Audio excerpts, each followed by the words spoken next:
Indonesia में जो साहिल पर सुनामी की लहरें जिन्होंने देखी, जिसकी रफ्तार 2000 किलोमीटर पर आवर थी, 2000 किलोमीटर पर आवर की रफ्तार से वो पानी चल रहा था और उसकी हाइट जो मौजों की वो 200 फीट ऊंची थी। 200 फीट ऊंची लहरें 1000 किलोमीटर पर आवर की रफ्तार से जब जा रही थी तो मुशाहिदा करने वालों ने कहा जब वो लहरें चलती थी तो पीछे आग के शोले निकलते थे, समंदर में आग के शोले निकलते थे। आज साइंस इस बात को तस्लीम कर, अजीजा ने गिरामी, समंदरों के इल्म में लोगों ने कहा इसकी गहराइयों में क्या क्या मौजूद है। कुछ बातें तो अकल तस्लीम करती हैं, जैसे आपको मैंने कहा समंदर में मछलियां हैं, अंदर पेड़ पौधे भी हैं, आप सब तस्लीम करेंगे, होते होंगे, मखलूक़ात हैं, हाँ होते होंगे, सब होते होंगे। लेकिन एक कुरान के फरामीन तफासिर में यह कहा गया है समंदर के अंदर आग भी है। आप कहां से तस्लीम करोगे?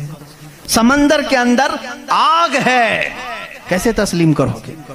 जाहिर सी बात है तुम इनकार करोगे, पानी और आग हो ही नहीं सकता, और वो भी पानी हल्का फुल्का पानी नहीं, समंदर का जोशीला पानी। और यहां पर इस्लाम में ये बातें कही गई हैं कि समंदर के अंदर आग है। लेकिन ये दुनिया को उस वक्त नजर आ गया जब सुनामी आई थी। इंडोनेशिया में जो साहिल पर सुनामी की लहरें जिन्होंने देखी, जिसकी रफ्तार 2000 किलोमीटर पर आवर थी, 2000 किलोमीटर पर आवर की रफ्तार से वो पानी चल रहा था और उसकी हाइट जो मौजों की वो 200 फीट ऊंची थी। 200 फीट ऊंची लहरें 1000 किलोमीटर पर आवर की रफ्तार से जब जा रही थी तो मुशाहिदा करने वालों ने कहा जब वो लहरें चलती थी तो पीछे आग के शोले निकलते थे, समंदर में आग के शोले निकलते थे। आज साइंस इस बात को तस्लीम कर चुका है समंदर में कई ऐसे पहाड़ हैं जो आतिशफिशा हैं, जिनको वोल्केनो कहा जाता है, आग उगलने वाले पहाड़ हैं, आग उगलने वाले पहाड़ हैं। वो कई महीनों में और सालों में अपने अंदर मौजूद आग को बाहर उगलते हैं तो समंदर में तुग़यानी आ जाती है, समंदर के अंदर मौजों की भंवर आ जाती है। ये तमाम चीज़ें आज साइंस कह रहा है, मेरा मौला कुरान में इस चीज़ को बयान फरमा रहा है। जबकि फिर मैं आपको बता रहा हूँ कुरान उस माहौल में उतरा जब साइंस नहीं था, और उस रसूल पर उतरा जो समंदरों का सफ़र नहीं किया था।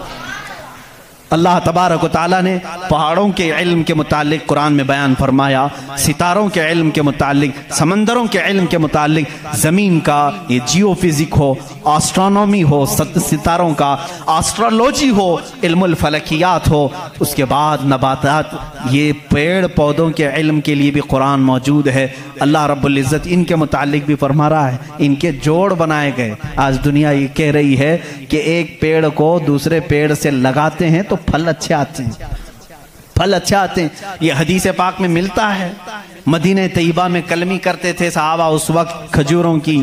अजीजा ने गिरामी, पेड़ पौधों की जब तहकीकात होती हैं तो अब इस पर भी साइंस हैरान है कि हमने फूलों को देखा, ये फूल जब खिलते हैं तो इसमें अचानक आकर के पेंट कौन कर जाता है, ये रंग कौन डालता है। हमने दरख्तों को हरा ही देखा है, हरे ही होते हैं, लेकिन जब फूल निकलते हैं तो ये रंग आता कहां से है।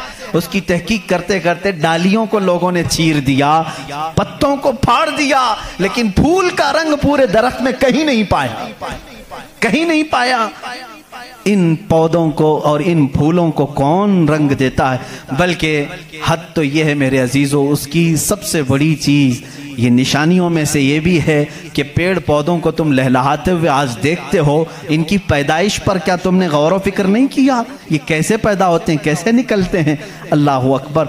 इनको तुमने ज़मीन के अंदर बो दिया था, मिट्टी डाल दी थी और उस पर पानी डालकर बराबर कर दिया था, लेवल कर दिया था, और अचानक दूसरे दिन तीसरे दिन जाकर देखते हो वो ज़मीन का सीना चीर कर बाहर आया हुआ है। इतना ही नहीं, वो छोटा सा कोंपल निकला हुआ पौधा बाहर आता है, अब वो कितनी चीजों को फेस करता है, हवाओं का भी मुकाबला कर रहा है, तूफान भी आ रहे हैं, लेकिन वो पौधा वहीं लगा ही लगा है।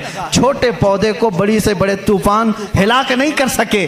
कौन है वो हल्के पौधे की हिफाजत कर रहा है। बड़ी बड़ी हवाओं से, वो बड़ी बड़ी ताकतों को उड़ा ले जाने वाली हवाएं आती हैं, लेकिन हल्के पौधे की हिफाजत हो रही होती है। वो फसलें लाने तक कौन है उनकी हिफाजत करता है। कुरान में 20वें पारे की शुरू की आयतें पढ़ोगे आपका यकीन ताज़ा हो जाएगा। अम्मन खलक़स समावाति वल अर्द व अंज़ल लकुम मिनस समाइ माअ फ़अंबतना बिही हदाइक़ ज़ात बहजा मा लकुम अन तुंबितू शजरहा अ इलाहुम मअल्लाह। क्या अल्लाह के सिवा कोई है? अल्लाह फरमाता कौन है जिसने ज़मीन को तुम्हारे लिए करार बनाया? कौन है जो ज़मीन को फाड़ करके उसमें नहरें बनाया? कौन है जो तुम्हारे लिए आसमानों को छत बनाया? कौन है जो इसमें से तुम्हें रंग बिरंगे पौधे निकालता है? क्या अल्लाह के सिवा कोई है? अ इलाहुम मअल्लाह। इस तरह की 5 आयतें जिसमें सवाल है अ इलाहुम मअल्लाह, क्या अल्लाह के सिवा कोई है?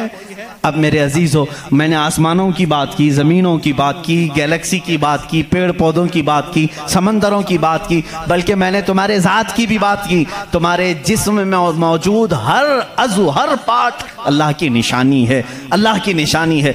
तुम में से कोई भी एक अज़ू दूसरा डुप्लीकेट बना नहीं सकता। बनेगा तो साफ नज़र भी आएगा। आँख चाहे तो बकरे की लगा लो, लेकिन दिखाई कुछ भी नहीं देगा। इस आँख के अंदर जो चीज़ मौजूद है वो दूसरा इसकी कॉपी कर नहीं सकता। रोबोट तो बहुत बना लिए, लेकिन जीने वाला, फीलिंग रखने वाला इंसान दूसरा तख्लीक नहीं किया जा सका।